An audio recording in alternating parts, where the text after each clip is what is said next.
Degree দ্বিতীয় বর্ষের প্রিয় শিক্ষার্থীরা, আশা করতেছি সকলেই ভালো আছেন। আজকে আমি তোমাদেরকে রকেট জোন স্পেশাল সাজেশনের সমাজকর্ম চিত্রপত্র সাজেশনটি দিয়ে দিচ্ছি। আর আমরা কিন্তু তোমাদেরকে আজকে খ এবং গ বিভাগের প্রশ্নগুলো উত্তর সহ শেয়ার করতেছি। আর তোমাদের ক বিভাগের সাজেশনগুলো অলরেডি অনেক আগেই দেওয়া হয়ে গেছে। তোমরা যদি সেই ভিডিওটি দেখে না থাকো তাহলে অবশ্যই ওই ভিডিওটি দেখে নিও। তো চলো আমরা আজকের ফুল সাজেশনটি দেখে নেই। আমাদের আজকে তোমাদের সমাজকর্ম তৃতীয় পত্র। আর খ বিভাগে প্রথমে যে প্রশ্নটি রেখেছি সেটি সমন্বয় বলতে কি বলছো। উত্তর তোমরা দেখো ভূমিকা থেকে যে সমন্বয়ের গুরুত্বপূর্ণ পয়েন্টসমূহ বিস্তারিতভাবে আলোচনা। তো এখান পর্যন্ত তোমরা আপাতত একটা স্ক্রিনশট দিয়ে নাও ভূমিকা থেকে।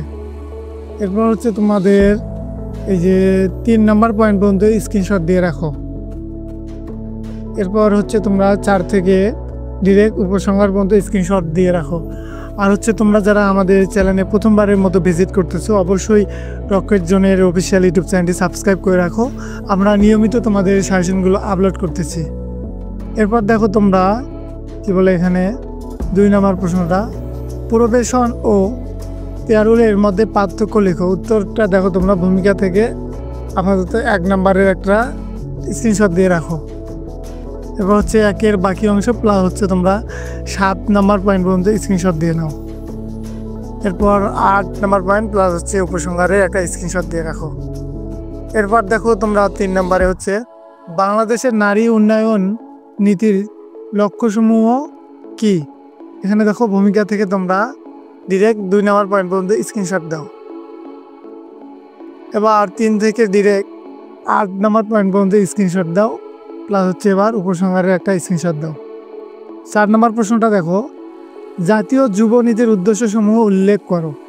এখানে তোমরা ভূমিকা থেকে যে 1 নম্বর পয়েন্ট পর্যন্ত স্ক্রিনশট দাও।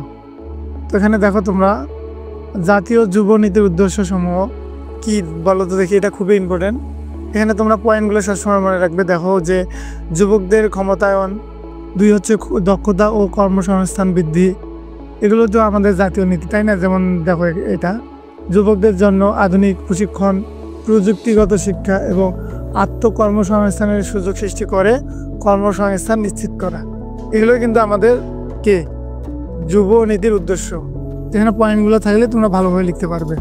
তো এখানে তোমরা 1 থেকে 8 নম্বর পয়েন্ট পর্যন্ত স্ক্রিনশট দিয়ে নাও। এরপর দেখো উপসংহার, এখানে একটা স্ক্রিনশট দিয়ে রাখো।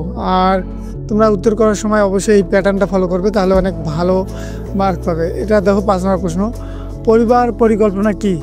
তো এখানে তোমরা দেখো যে ভূমিকা থেকে ডিরেক্ট 3 নম্বর পয়েন্ট পর্যন্ত স্ক্রিনশট দাও। এরপর 4 থেকে ডিরেক্ট উপসংহার পর্যন্ত স্ক্রিনশট দাও। তো আমরা এভাবেই কিন্তু তোমাদেরকে খ বিভাগের সাজেশনগুলো দিচ্ছি। তোমাদের যাদের আমাদের এই যে ক খ গ বিভাগের উত্তর সহ সাজেশনগুলো লাগবে, তোমরা চাইলে কিন্তু আমাদের কাছ থেকে পিডিএফ ফাইলগুলো সংগ্রহ করতে পারো। আর পিডিএফ ফাইলগুলোর জন্য কিন্তু আমরা সীমিত চার্জ নিয়ে থাকি। এই যে দেখো আমাদের স্ক্রিনে হোয়াটসঅ্যাপ নাম্বারটা, ডিরেক্ট এই হোয়াটসঅ্যাপ নাম্বারে নক করবে, তাহলে আমরা কিন্তু তোমাদেরকে ক খ গ বিভাগের উত্তর সহ পিডিএফ ফাইলগুলো তোমাদেরকে হোয়াটসঅ্যাপে পাঠিয়ে দেবো। আর এই ফাইলগুলোর জন্য কিন্তু আমরা সীমিত চার্জ নিয়ে থাকি। তাই তোমরা যারা নিতে পারবে না, তোমরা আমাদের ভিডিওগুলো দেখো, আমরা তো তোমাদের মোটামুটি সাজেশনগুলো দেখাই দিই। এবার চলো আমরা গ বিভাগের সাজেশনটি দেখে নেই। গ বিভাগের প্রথমে আমরা যে প্রশ্নটি রেখেছি সেটি দেখো, পরিকল্পনার সংজ্ঞা দাও, বাংলাদেশের পরিকল্পনা প্রণয়নের সমস্যা চিহ্নিত করো। এখানে তোমরা দেখো যে ভূমিকা থেকে ডিরেক্ট কি বলে, এই যে পরিকল্পনার সংজ্ঞা, এখান পর্যন্ত স্ক্রিনশট দাও। এরপর তোমরা বাংলাদেশে পরিকল্পনা প্রণয়নের সমস্যাসমূহ, এখানে তোমরা এই যে 4 নম্বর পয়েন্ট পর্যন্ত একটা স্ক্রিনশট দিয়ে রাখো। এরপর 5 থেকে যে 8 নম্বর পয়েন্ট পর্যন্ত স্ক্রিনশট দাও। এরপর উপসংহারে একটা স্ক্রিনশট দাও। এরপর দেখো 2 নম্বর প্রশ্ন, বাংলাদেশের শিশু কল্যাণ কর্মসূচির বিবরণ দাও। এখানে তোমরা ভূমিকা থেকে যে 3 নম্বর পয়েন্ট পর্যন্ত স্ক্রিনশট দিয়ে রাখো। এবারে 4 থেকে তোমরা 7 নম্বর পয়েন্ট পর্যন্ত স্ক্রিনশট দিয়ে নাও। এবার 8 এবং প্লাস উপসংহার স্ক্রিনশট দিয়ে রাখো। এবার দেখো 3 নম্বর প্রশ্নটা, ইউএনএফপিএ এর পরিচয় দাও, বাংলাদেশের জনসংখ্যা নিয়ন্ত্রণে ইউএনএফপিএ এর অবদান আলোচনা করো। তো এখানে তোমরা এটার কি বলো তো, এফপি এর কি পুনরূপটা, সেটা হচ্ছে দেখো ইউনাইটেড নেশন পপুলেশন ফান্ড। তো এটার হচ্ছে তোমরা ভূমিকা থেকে এই যে 1 নম্বর পয়েন্ট পর্যন্ত স্ক্রিনশট দিয়ে রাখো। এরপর দেখো তোমরা 2 নম্বর থেকে যে 6 নম্বর পয়েন্ট পর্যন্ত স্ক্রিনশট দাও। এবারে 6 থেকে 8 নম্বর পয়েন্ট প্লাস হচ্ছে উপসংহারে স্ক্রিনশট দাও। এবার দেখো 4 নম্বর প্রশ্ন, উত্তম পরিকল্পনার পূর্ব শর্তগুলো আলোচনা করো। এখানে ভূমিকা থেকে যে 3 নম্বর পয়েন্ট পর্যন্ত স্ক্রিনশট দাও। এবার 4 থেকে 8 নম্বর পয়েন্ট পর্যন্ত স্ক্রিনশট দাও। এবার উপসংহারের একটা স্ক্রিনশট দাও। 5 নম্বর প্রশ্নটা দেখো, হাসপাতাল সমাজসেবা কি? বাংলাদেশে হাসপাতাল সমাজসেবার কর্মসূচির উদ্দেশ্য সমূহ লেখো। তো এখানে তোমরা ভূমিকা থেকে এই যে এই পেজটার একটা স্ক্রিনশট দিয়ে নাও 25 নম্বর।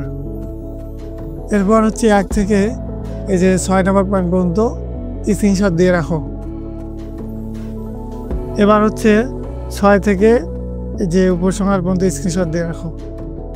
তো এভাবেই কিন্তু আমরা তোমাদেরকে গোয়া বিভাগের জন্য প্রশ্ন রেখেছি 14 থেকে 15টা। এই যে স্ক্রিনে হোয়াটসঅ্যাপ নাম্বারটা দেখতে পাচ্ছ, জাস্ট তোমরা এই হোয়াটসঅ্যাপ নাম্বারে নক দাও, তাহলে কিন্তু আমরা তোমাদেরকে ক খ গোয়া বিভাগের উত্তর সহ পিডিএফগুলো পাঠিয়ে দেবো। আর পিডিএফ ফাইলগুলোর জন্য সীমিত চার্জ নেওয়া হয়ে থাকে, তাই তোমরা যারা চার্জ দিয়ে সংগ্রহ করতে পারবে না অবশ্যই আমাদের চ্যানেলটি সাবস্ক্রাইব করে রাখবে। আমরা কিন্তু তোমাদেরকে এইভাবেই সবগুলো সাজেশন দিয়ে দেবো। তো এতক্ষণে সকলে ভালো থেকো, সুস্থ থেকো, ধন্যবাদ।